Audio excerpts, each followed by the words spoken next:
Bonjour à tous et bienvenue dans les locaux de Midi Olympique. Aujourd'hui, nous allons débriefer la composition proposée par Fabien Galtier à l'occasion de ce France-Argentine au Stade de France qui aura lieu samedi soir. Avec moi, Simon Valzer, journaliste au Midi Olympique. Bonjour Simon. Salut Tristan, salut à toutes et à tous. Nous allons commencer par vous énoncer évidemment la composition, les 15 joueurs titulaires et les remplaçants. En première ligne, nous aurons Cyril Baille, Julien Marchand et Mohamed Aouas. En deuxième ligne, Thibaut Flament qui accompagnera Paul Willemse. En troisième ligne, Anthony Gelon sera entouré de Cameron Woki et François Cros. Antoine Dupont composera la charnière avec Mathieu Jalibert. Au centre, Romain Ntamak et Gaël Ficou. Et dans le trio arrière, de Gamin Villiers sur une aile, Damien Penaud sur l'autre et Melvin Jaminet à l'arrière. Donc, nous allons commencer cette analyse par la première ligne évidemment. Nous allons commencer par Mohamed Aouas. Simon, tu es journaliste au Midi Olympique, tu suis Montpellier. Que peux-tu nous dire de sa présence dans ce 15 Est-ce qu'il le mérite pour toi? Oui, écoutez, c'est une première petite surprise dans ce 15 de départ. C'est vrai que Mohamed Aouas avait joué 5 matchs pour seulement 2 titularisations. Il n'a pas énormément joué en ce début de saison parce qu'il a eu quelques problèmes musculaires. On ne l'avait pas vu apparaître sur les terrains depuis le 2 octobre, très précisément à cette réception de La Rochelle. Alors c'est vrai que sa participation à cette tournée avait été longtemps mise en doute à cause de cette indisponibilité. On s'était fait un petit peu de soucis. En plus, le staff du 15 de France avait convoqué les trois piliers droits. Il y avait une forte concurrence quand même avec Winnie Antonio, Wilfried Ungpatin et aussi Demba Bamba, bien sûr. Tous n'ont pas été retenus. Mais il y avait vraiment de la concurrence à ce poste-là. Et surprise, finalement, Mohamed Aouas va démarrer cette rencontre. Fabien Galtier l'a expliqué tout à l'heure en conférence de presse. Au même titre que Gabin Villiers, dont la participation était légèrement incertaine, ces deux joueurs étaient à 100%. Donc ils ont fait le pari de lancer Aouas en titulaire. Et Demba Bamba aura pour rôle d'apporter toute sa puissance et son explosivité en cours de rencontre. Quelles sont les qualités sur lesquelles pourra s'appuyer le 15 de France, les qualités de Mohamed Aouas en mêlée, notamment en mêlée fermée? Bien sûr, Mohamed Aouas, on sait que c'est un très sérieux client dans l'exercice de la mêlée fermée. Avec Montpellier aussi, on voit qu'il est très actif sur les tâches obscures, notamment dans les rucks ou même en défense autour des rucks. Il est très vif. Il peut apporter aussi sa puissance pour redynamiser des ballons lents. Donc il aura forcément à faire contre l'Argentine, c'est sûr. On va parler des deux autres joueurs de première ligne, donc les deux Toulousains, Cyril Baille et Julien Marchand. Des présences inévitables, on a envie de dire. Oui, voilà, forcément, Cyril Baille et Julien Marchand qui dominent leur sujet depuis maintenant plusieurs années. Clairement, c'est pas une surprise. En plus, au vu des prestations qu'ils réalisent tous les week-ends avec leur match, non, il n'y a vraiment pas de questions à se poser sur leur présence ou leur titularisation. Alors la question par contre qu'on pouvait se poser, c'était par rapport à la seconde ligne. Donc la présence de Thibaut Flament, excusez-moi, à la place de Bernard Leroux. Comment est-ce que tu expliques ça? Qu'est-ce qui a fait que Fabien Galtier le choisisse à lui en particulier? C'est vrai que c'est une question qui a été posée ce matin en conférence de presse. Alors Fabien Galtier, bien sûr, il a dit que Bernard Leroux était toujours dans le groupe, qu'il était en concurrence, qu'il était là pour pousser bien sûr les autres deuxièmes lignes. Et c'est vrai que c'est aussi un autre poste où il y avait une féroce concurrence entre tous les joueurs qui avaient moins de cap. On avait Flamand, il y a aussi le Montpellierin Florian Verhaeghe, le Castré Van Verberg, tout ça. Enfin, ça faisait vraiment beaucoup de monde. Mais c'est finalement le Toulousain Thibaut Flament qui décroche cette première cape. Alors c'est un peu comme le disait Fabien Galtier ce matin, c'est un peu l'OVNI, l'OVNI de cette sélection, c'est un peu le Melvin Jaminet de la tournée australienne bien sûr. C'est sa première sélection. On rappelle qu'il est arrivé, il a eu un parcours atypique qu'on a décrit 1000 fois au travers de plusieurs articles. Mais il a eu un parcours atypique et il est arrivé sur la pointe des pieds en provenance des Wasps, où certes il s'était affirmé, mais quand même où il avait pas énormément joué. Il est arrivé sur la pointe des pieds au Stade Toulousain. Et il est arrivé l'année dernière, il a joué 12 matchs, il a été concluant, voilà, il a commencé doucement. Cette année, il est encore très utilisé. Il en a déjà 8 matchs. Et puis surtout, voilà, il a des qualités indéniables, quoi. Il est mobile, il est endurant, il est costaud. Et surtout, il a été formé au poste d'ouvreur. Donc, il convient parfaitement aux nouvelles exigences qui veulent que les deuxièmes lignes, surtout les deuxièmes lignes gauche, un peu à l'image d'un Brody Retallick avec les Blacks, soient de plus en plus utilisées dans le jeu courant. Donc, Thibaut Flamand remplit parfaitement ces exigences. D'autant plus qu'on peut quand même dire que son profil correspond et complémentaire avec celui de Paul Willemse. Ouais, tout à fait. Paul Willemse, c'est un joueur aussi extrêmement intéressant, extrêmement précieux dans le dispositif du 15 de France, comme il l'est avec Montpellier. On le voit tous les week-ends. Willemse, tout simplement, c'est la poutre de ce pack de 15 de France. Voilà, il est puissant, il est aussi habile ballon en main, mais vous ne le verrez pas faire des passes, des offloads ou des schisters à décroiser comme peut le faire Thibaut Flamand. Paul Willemse également a été blessé en ce début de saison. Il a été blessé dès la première journée lors d'un match à Toulon. Il est revenu sur les J6, J7 et J8. À un moment, on s'est aussi demandé s'il serait en mesure de participer à cette tournée. Et puis finalement, il a fait un retour vraiment concluant en club. Je pense notamment à ses entrées en jeu face à l'UBB où il a vraiment permis à son équipe, où il a participé vraiment au redressement de son équipe qui était partie pour prendre une sacrée correction sur la pelouse de l'UBB et qui a failli finalement l'emporter. Et aussi, il a participé activement à cette victoire contre le Racing Métro sur la pelouse au Paris La Défense Arena. C'est un poids lourd, Paul Willemse. On va avoir un côté droit très très solide dans la cage. Est-ce que ça peut être une force contre les Argentins en particulier? Ouais, tout à fait, parce que les Argentins, on connaît forcément cette équipe. C'est une équipe très rude, avec des joueurs qui connaissent très bien le top 14. Forcément, on pense à Thomas Lavalini pour ne citer que lui, mais il y en a tellement d'autres. Voilà, c'est une équipe très dense. On aura besoin de joueurs comme ça pour répondre dans ce défi frontal et ce défi physique, ouais, bien sûr. Alors pour justement contraster avec ça, Fabien Galtier a décidé d'aligner en troisième ligne des profils un peu plus aériens, un peu plus mobiles, un peu plus peut-être légers aussi, avec, on le rappelle, François Cros, Cameron Wauquiez et Anthony Gelon qui sont de très bons sauteurs. Pourquoi ce choix de mettre peut-être des joueurs plus aériens? Alors forcément la conquête comme dans tout match de rugby sera hyper important et c'est vrai qu'avec les présences comme tu dis de François Cros, d'Anto Gelonche, de Cameron Wauquiez et de Thibaut Flamand, là on a 4 sauteurs de très haut niveau, des joueurs aériens, donc ça c'est un gros plus pour la touche. Ça va ajouter beaucoup d'incertitudes, ça va faire peser beaucoup d'incertitudes sur l'alignement des Pumas qui risque d'être contré. Et effectivement, ça équilibre, ça propose une troisième ligne vraiment complémentaire, quoi. Voilà, François Cros, comme on le sait tous, c'est l'homme à tout faire, à tout bien faire, voire de façon excellente. Il n'y a pas un domaine dans lequel il pêche. Et s'il faut ferrailler au ras, il sera capable de le faire. S'il faut prendre ses responsabilités en touche, on le voit tous les week-ends avec le Stade Toulousain. Dès que ça commence à chauffer, ils font confiance à François Cros, alors qu'il mesure pas, il fait pas les 2 mètres des frères Arnold, mais c'est toujours sur lui qu'on lance quand les touches sont vraiment décisives. Et bien sûr, Cameron Wauquiez qui va apporter bien sûr sa science aussi en touche, mais surtout sa touche offensive. Ça, c'est hyper important parce que Cameron Wauquiez, c'est un joueur d'espace, un joueur extrêmement rapide qui est toujours au contact des joueurs qui sont susceptibles de faire des percées. Il a fait une très bonne tournée en Australie et il en récolte ses fruits au même titre qu'Anthony Gelonche, titularisé dans le couloir de cette troisième ligne, capitaine de cette tournée qu'on pensait pourtant suicide, qui s'en est très bien sorti en Australie et qui qui a piqué la place de Grégory Aldrit. Justement, est-ce que cette troisième ligne peut peut-être s'installer justement Est-ce que Aldrit peut jouer peut-être des matchs où c'est qu'il faudra une troisième ligne un peu plus dense contre des équipes ferrailleuses comme tu le disais? Ouais, tout à fait. On peut aussi tout à fait penser à les associer.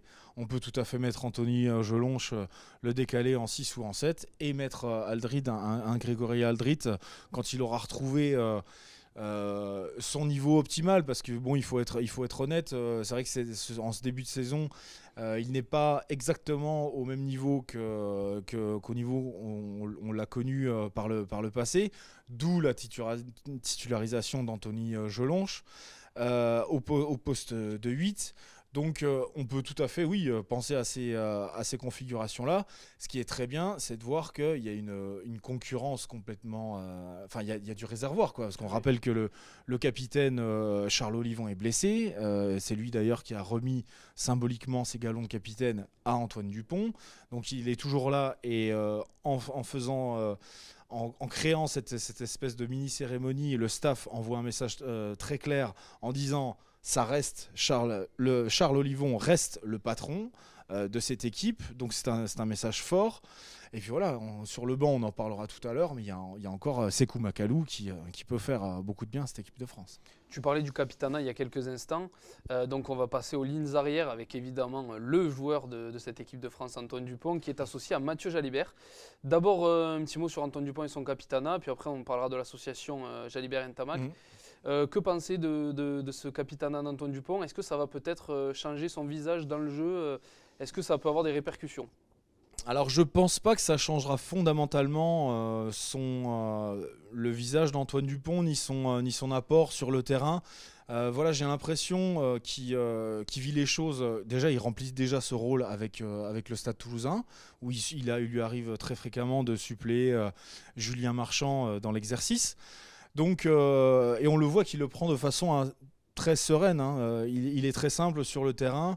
Il ne parle pas plus à ses coéquipiers. Il ne parle pas plus aux arbitres. D'ailleurs, il a une cote incroyable auprès des arbitres parce que justement, c'est quelqu'un qui garde son calme en toute situation, qui n'a jamais un mot plus haut que l'autre. Et ça, c'est très important, et surtout au niveau international.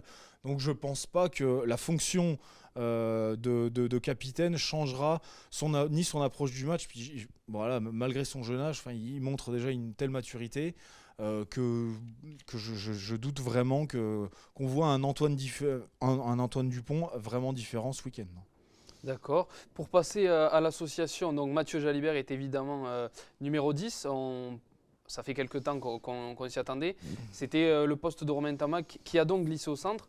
À quoi doit-on s'attendre sur cette association 10-12 avec Romain Ntamak, dont Fabien Galtier a précisé que Romain Ntamak glisserait sur les phases défensives en numéro 10. Ouais, c'est ça, oui, c'est vrai. C'est une adaptation, logique en fonction des qualités de chacun. Je trouve ça plutôt intelligent parce que voilà, il est évident que, pour tout le monde, que Mathieu Jalibert est un meilleur attaquant que Romain Ntamak, mais il n'est pas non plus le défenseur qu'est Romain Ntamak qui est très dur sur l'homme. Donc le fait de glisser Romain Ntamak en 10 avec Gaël Fickou en 12 et Mathieu Jalibert en 13, moi ça me paraît logique. Après, est-ce que ce sera facile à mettre en œuvre sur le terrain? Bon, on imagine qu'ils ont dû travailler, ce déplacement de façon assez assidue toute la semaine.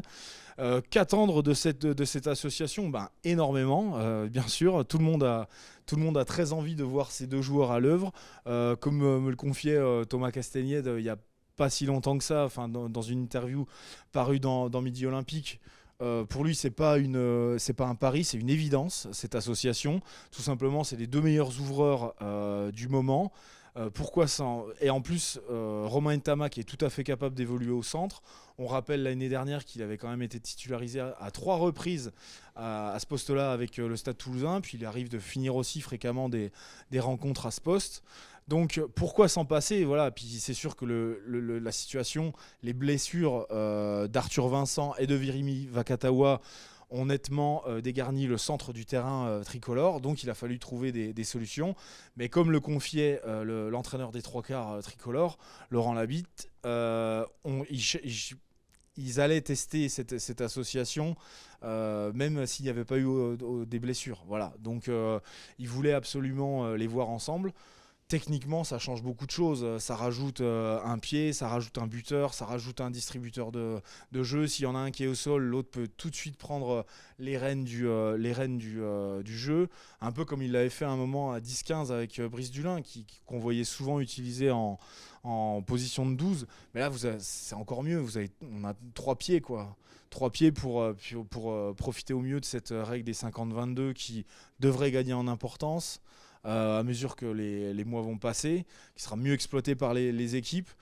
On gagne D'autant plus que sur les 50-22, vu la touche qu'on a, ça peut être un vrai atout à exploiter. Ah oui, tout à fait. Ouais. On aura tous les intérêts, tout intérêt à faire sortir ce ballon des limites du terrain et d'aller défier les Argentins en touche, quoi. Même si, voilà, attention, on va pas fanfaronner non plus l'alignement des Argentins entre Guido Petti, Thomas Lavanini, tout ça, et Kremer.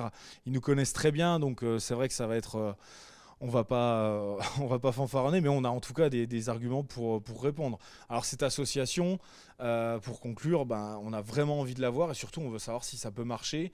On a 2 grands tests là, on a l'Argentine et la Géorgie.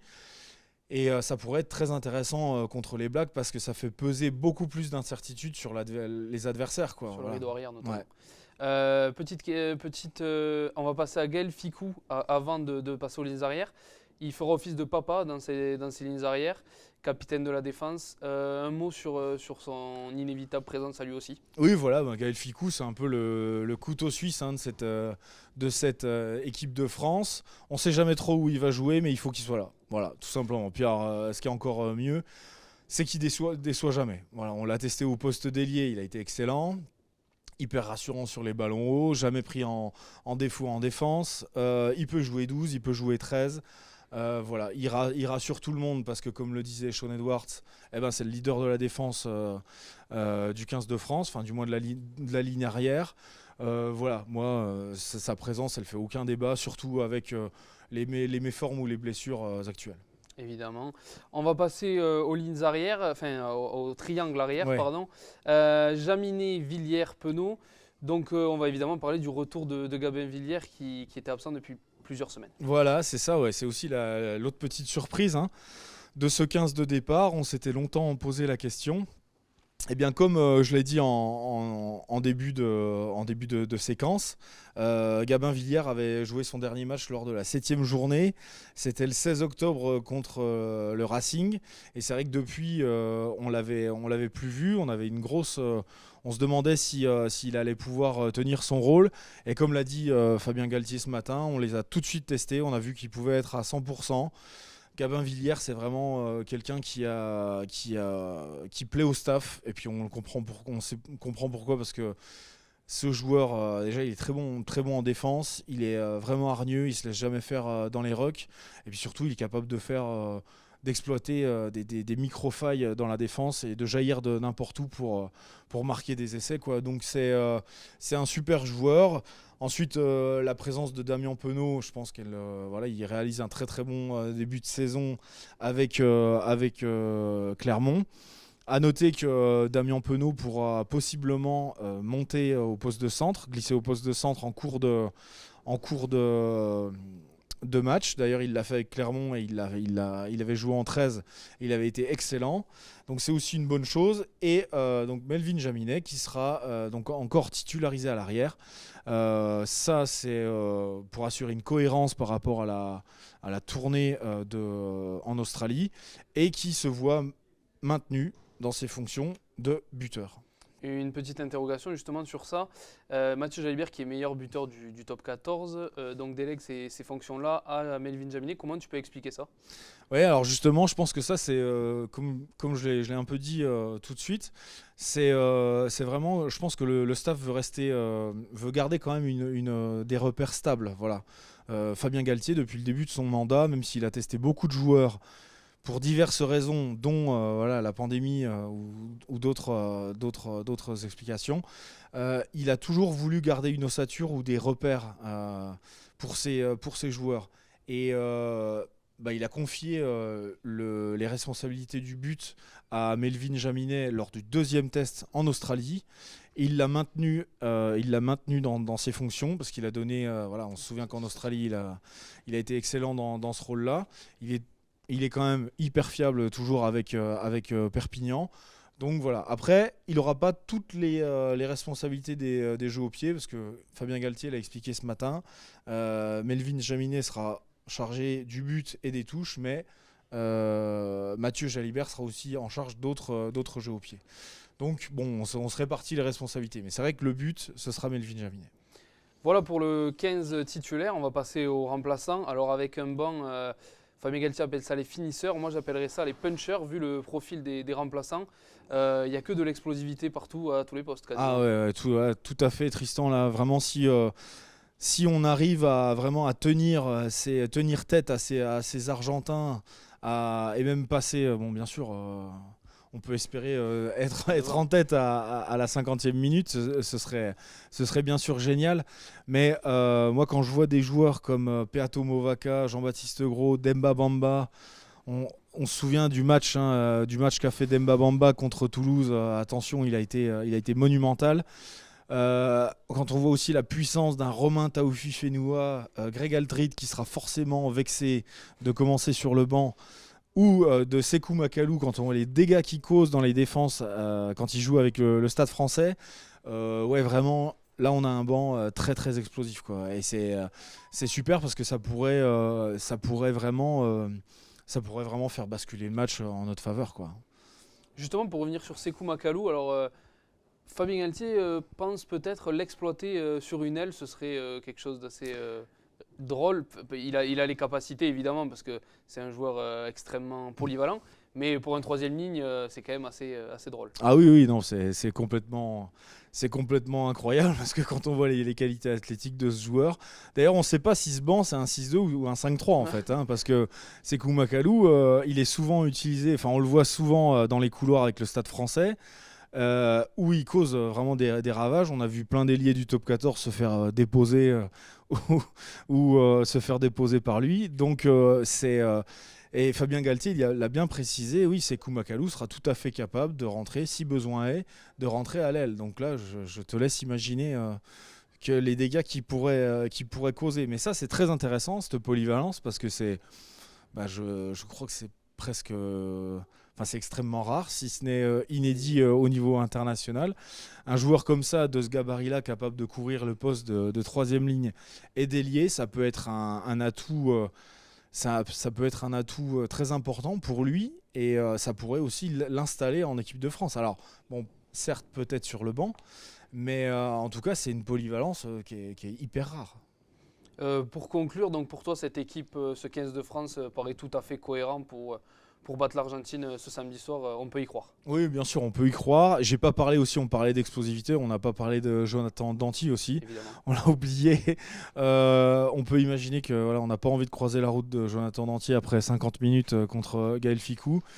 Ça doit être assez douloureux. Donc voilà, non, oui, clairement, on y croit. Voilà, on a surtout envie que cette équipe de France confirme les promesses qu'elle a laissé entrevoir en Australie. On rappelle quand même qu'on a perdu cette tournée malheureusement en Australie. Et l'équipe de France, les joueurs et le staff l'ont dit. Maintenant, ils veulent remporter, ils veulent gagner des matchs, gagner des séries, gagner des trophées. Et maintenant, voilà, on y est. On va avoir 2 matchs on peut dire abordables avant de se frotter à ce qui, à mon sens, est redevenu la meilleure équipe du monde, les Blacks, les Néo-Zélandais. Donc là, il va falloir engranger un maximum de confiance, faire les choses dans l'ordre. Et pour aborder ce match ensuite contre faudra scoltiner la Géorgie quand même. La Géorgie, ça sera aussi un bon test, surtout devant. Moi, je pense que ces 2 matchs, l'Argentine et la Géorgie, il ne pouvait pas y avoir mieux pour aborder ensuite un match de très haut niveau comme vont nous le proposer les All Blacks. Eh bien, merci Simon. Voilà pour cette analyse de la composition du 15 de France. Donc, on le rappelle, match samedi soir à 21h au Stade de France. En attendant, n'oubliez pas de nous suivre sur rugbyrama.fr et midiolympique.fr et bien entendu sur le journal le lundi et le vendredi. On vous souhaite une bonne fin de journée et à samedi pour le match de l'équipe de France. À samedi et allez les Bleus!